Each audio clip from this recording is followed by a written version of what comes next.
दिल्ली की सत्ता से जुड़ी एक बड़ी खबर सामने आई है। केंद्र सरकार ने राजधानी के प्रशासन में बड़ा बदलाव करते हुए पूर्व राजनयिक और बीजेपी नेता तरनजीत सिंह संधू को दिल्ली का नया उपराज्यपाल नियुक्त कर दिया है, जबकि मौजूदा एलजी विनय कुमार सक्सेना को अब लद्दाख की जिम्मेदारी सौंपी गई है। सवाल ये कि आखिर वो शख्स कौन है जिन्हें देश की राजधानी के इस संवेदनशील पद की कमान सौंपी गई है, उनका परिवार कैसा है, उन्होंने दुनिया के किन-किन बड़े मंचों पर भारत का प्रतिनिधित्व किया है और कैसे एक करियर डिप्लोमैट से वो राजनीति तक पहुंचे। इस वीडियो में हम आपको बताएंगे तरनजीत सिंह संधू की पूरी कहानी।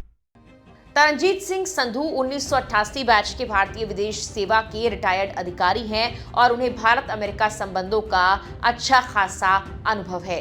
उन्होंने अपने करियर में 4 बार अमेरिका में अलग अलग जिम्मेदारियां संभाली और बाद में वॉशिंगटन डीसी में भारत के राजदूत बने। ये जिम्मेदारी उन्होंने उस वक्त निभाई जब अमेरिका में डोनाल्ड ट्रंप का पहला कार्यकाल चल रहा था। अपने कार्यकाल के दौरान उन्होंने भारत और अमेरिका के बीच रणनीतिक, रक्षा और तकनीकी सहयोग को मजबूत करने में अहम भूमिका निभाई। डिप्लोमैटिक सेवा से रिटायर होने के बाद उन्होंने राजनीति में भी कदम रखा। मार्च 2024 में संधू ने भारतीय जनता पार्टी ज्वाइन की और अमृतसर से लोकसभा का चुनाव लड़ा। हालांकि इस चुनाव में उन्हें गुरजीत सिंह औजला ने हरा दिया। इससे पहले 2019 में इसी सीट से बीजेपी ने पूर्व राजनयिक और केंद्रीय मंत्री हरदीप सिंह पुरी को मैदान में उतारा था। राजनीति में आने के अपने फैसले पर संधू ने कहा था कि प्रधानमंत्री नरेंद्र मोदी से प्रेरित होकर उन्होंने ये कदम उठाया। 23 जनवरी 1963 को जन्मे संधू की पढ़ाई देश के प्रतिष्ठित संस्थानों से हुई। उन्होंने the Lawrence School, Sanawar Saint Stephen's College और जवाहरलाल नेहरू यूनिवर्सिटी से शिक्षा हासिल की। उनका परिवार भी शिक्षा और सार्वजनिक जीवन से गहराई से जुड़ा रहा है। उनके दादा तेजा सिंह समुद्री सिख धार्मिक सुधार आंदोलन के बड़े नेता थे और शिरोमणि गुरुद्वारा प्रबंधक कमेटी के संस्थापकों में शामिल थे।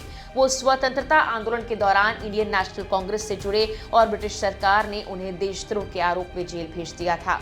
1926 में उनकी मृत्यु जेल में ही हो गई थी। संधू के पिता बिशन सिंह समुद्री गुरु नानक देव यूनिवर्सिटी के संस्थापक कुलपति रहे थे। उनकी मां जगजीत कौर संधू ने अमेरिका से डॉक्टरेट की पढ़ाई पूरी की और बाद में अमृतसर के सरकारी महिला कॉलेज में प्रिंसिपल के रूप में काम किया।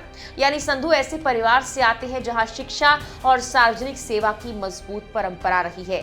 उनकी निजी जिंदगी की बात करें तो तरनजीत सिंह संधू की शादी रीनत संधू से हुई है। रीनत संधू भी भारतीय विदेश सेवा की वरिष्ठ अधिकारी रही हैं और वो इटली और नीदरलैंड्स में भारत की राजदूत रह चुकी हैं। दोनों के 2 बच्चे हैं, एक बेटा और एक बेटी।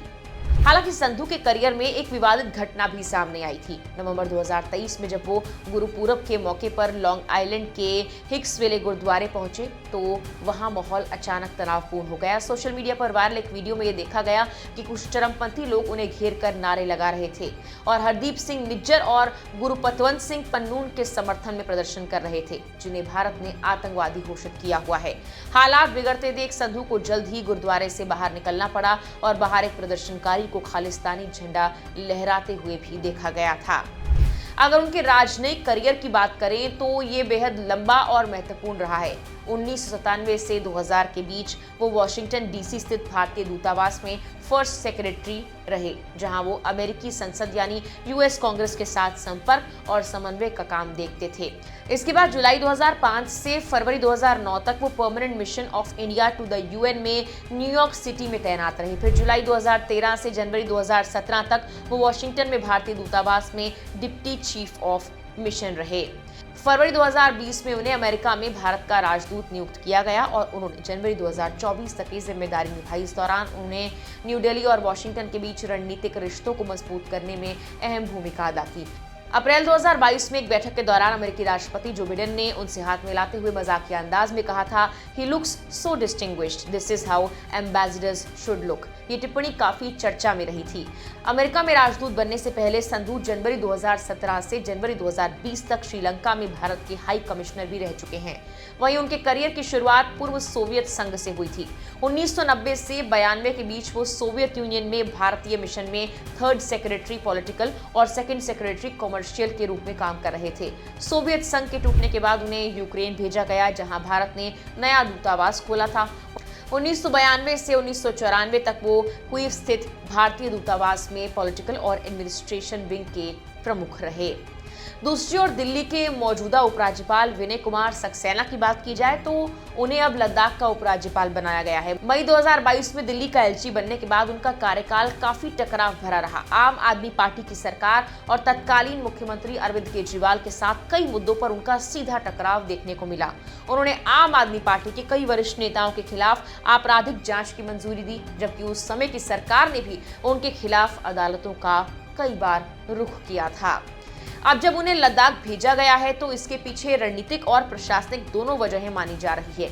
लद्दाख इस वक्त सुरक्षा और राजनीतिक दृष्टि से बेहद अहम क्षेत्र है। वहां स्थानीय लोग लंबे वक्त से अपने अधिकारों और संवैधानिक मांगों को लेकर आंदोलन कर रहे हैं। ऐसे में केंद्र सरकार ने वहां एक अनुभवी और सख्त प्रशासक को भेजने का फैसला किया। वीके सक्सेना का ट्रैक रिकॉर्ड बताता है कि वो जमीन पर जाकर काम करने वाले अधिकारी माने जाते हैं। कुल मिलाकर देखा जाए तो दिल्ली को अब एक ऐसे उपराज्यपाल मिलने जा रहे हैं जिनका अनुभव वैश्विक कूटनीति से लेकर भारतीय राजनीति तक फैला हुआ है। आने वाले वक्त में ये देखना दिलचस्प होगा कि तरनजीत सिंह संधू दिल्ली जैसे राजनीतिक रूप से संवेदनशील केंद्र में प्रशासन और सरकार के बीच संतुलन कैसे बनाते हैं। फिलहाल के लिए इस वीडियो में इतना ही।